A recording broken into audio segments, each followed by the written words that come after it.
Hey friends, welcome back. Another review, or not review, Minifig Monday. It's kind of a review. Each video is a review of a minifig. Anyway, this is from, I'm going to give you a few minutes, or a few seconds, I guess. This is Captain Barbossa from Lego Pirates of the Caribbean, or just the franchise in general. This version is exclusive to one set. It came out in the Isla de la Muerta from the first film.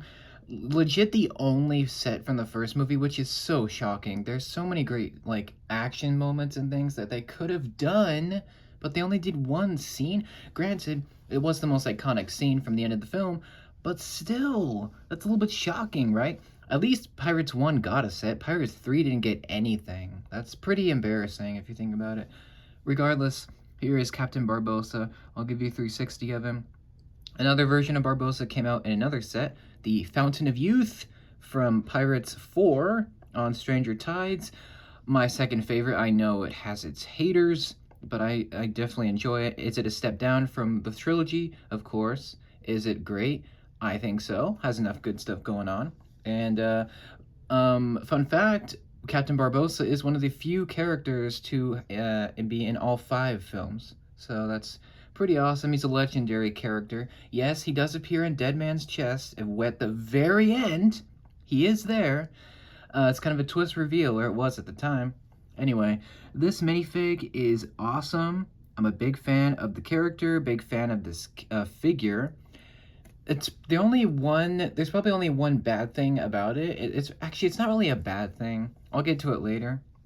He does have a couple accessories, one of which is the Granny Smith green apple, of course, that he's always wanting to eat, and Sparrow taunts him multiple times by eating it in his face, and it's really, really great. Johnny and Jeffrey's chemistry, especially in the first movie, it's just so, it feels improvised. It probably was, even though the script is so tight with that first film, and it's timeless. It has this vibe to it, this old-fashioned aesthetic, which I love for Disney.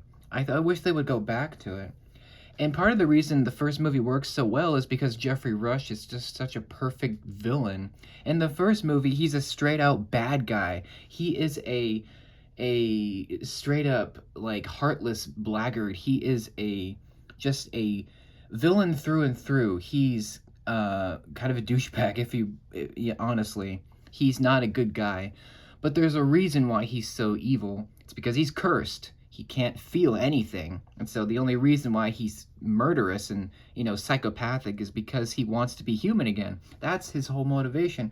And it's just so brilliant, the way Rush presented him and and just the different scenes and his look and his mannerisms and just the chemistry with Elizabeth and with Will and Jack and even Norrington. Everything just came together so well. And the figure is fantastic. He's got his apple, which is great. It's got the stem, and I believe this may have been the theme to include the apple in the first place. I don't remember. I know there's a red apple too. But you've got the sword as well. The sword is not unique to Barbossa. In fact, it's just a Pirates of the Caribbean standard sword, which is fine. I mean, all the pirate captains have unique swords. I feel like Blackbeard is the only figure to have a unique sword. Like, his sword is massive. It's like this giant golden blade. And unfortunately, I feel like Barbossa definitely should have his own sword piece. He should have had it. Like, he has a really nice sword. It's a shame that it's just the same piece as everyone else. But the piece is nice. It does look great. He's got his sword sheath, which was a new piece for Pirates, the Lego theme.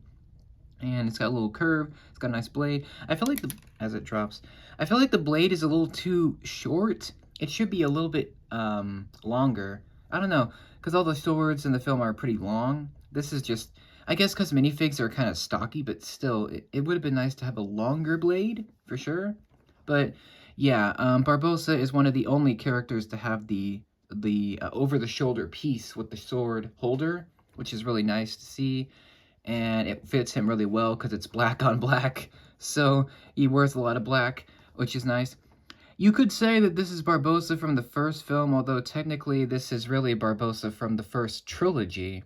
He I technically at the end of 4 he wears this again, but in the spin-off films, he wears different outfits. So in the 4th film he's a privateer, in the 5th film he is still a privateer, but he's a part of the English Navy. So he has a different look in those films, whereas in the trilogy it's just this costume, which is great. Speaking of the costume, the designers are uber fans. You can tell because it is just immaculately printed with just so much detail. Look at this. I actually have to take this sword holder off. There is just so much rich printing. Look at this. Look how much there is. It is probably one of the most richly detailed figures of the entire line of sets. Look how detailed this is. It is amazing.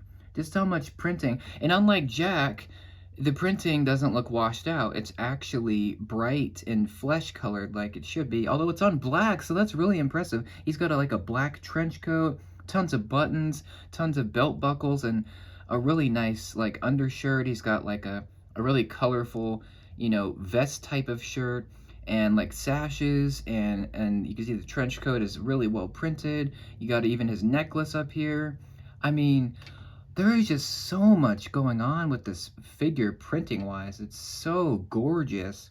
And it reflects the movie costume too, because it's also just as gorgeous. There's the back printing, which is admittedly, kind of, it's not that great. It's fine. It's fine. It's not really as good, but it's really great for the most part. Let me put him back together. As you can see, he does not have a second face. That's probably a weakness, although he wears the hat, so that's fine. And this is probably one of the most well done likenesses to an actor. Like, you can see Jeffrey Rush as a minifig in here. It's pretty much pitch perfect. It's almost like he jumped out of the film, and same with Johnny with Lego Jack as well. I mean, that's dead on Depp. Like, it's so, like, perfect. Pretty much every minifig got the license right, or likeness. I feel like Elizabeth is a little bit on the weaker side, but she's still really well done. Anyway, yeah, Barbossa is freaking amazing. And just as a villain, he's almost like a villainous anti-hero throughout the first movie. He's just trying to get the curse lifted. He's not really trying to kill, although he does. He just wants what's best for his crew, really. That's the only... And then obviously Jack and him butt heads, but there's a history there. I just appreciate the writing of this character, especially in the first one. There's just a rich lore, like a deep history. Like, it doesn't need to be that deep, but it is. And I love them for that. Disney used to take risks. What happened to that studio? Anyway, great minifig. He's got the likeness. He's got a great beard. And the same set that he comes in, also you get another figure, his curse form, which is like a white version of him. And he has an exclusive head, which is great. And yeah, the face is on point. You can see that gnarly sneer. He's gonna yell at his men again. It's great. I think the best part of this figure is honestly the hat.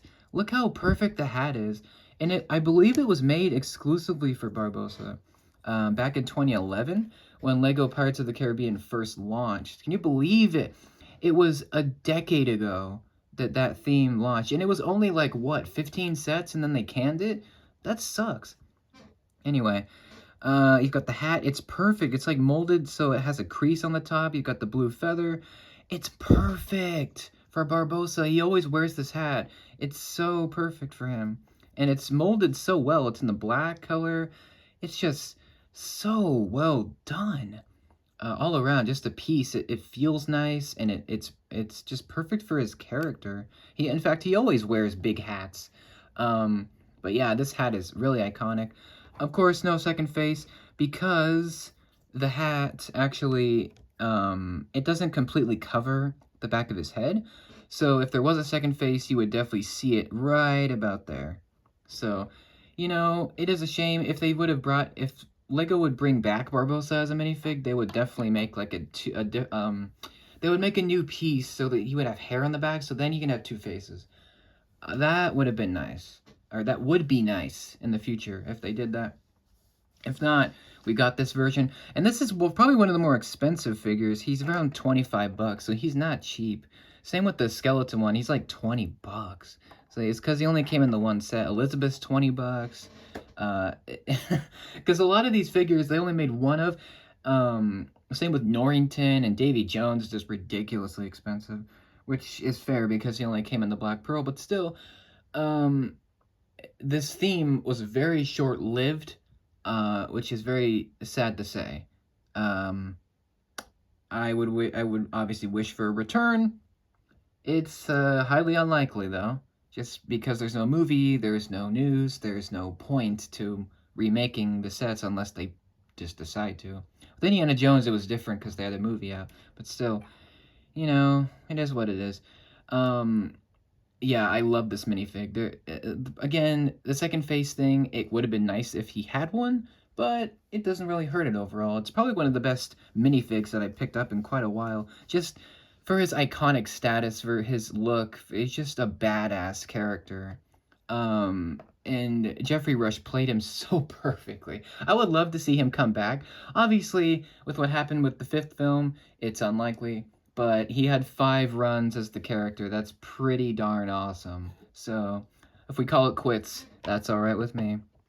And let me know what you think of Captain Barbossa in minifig form and as a character. Do you prefer this version or do you prefer the Privateer from Pirates 4? What do you think of the films? Do you like them? Do you hate them? What do you think they should do next?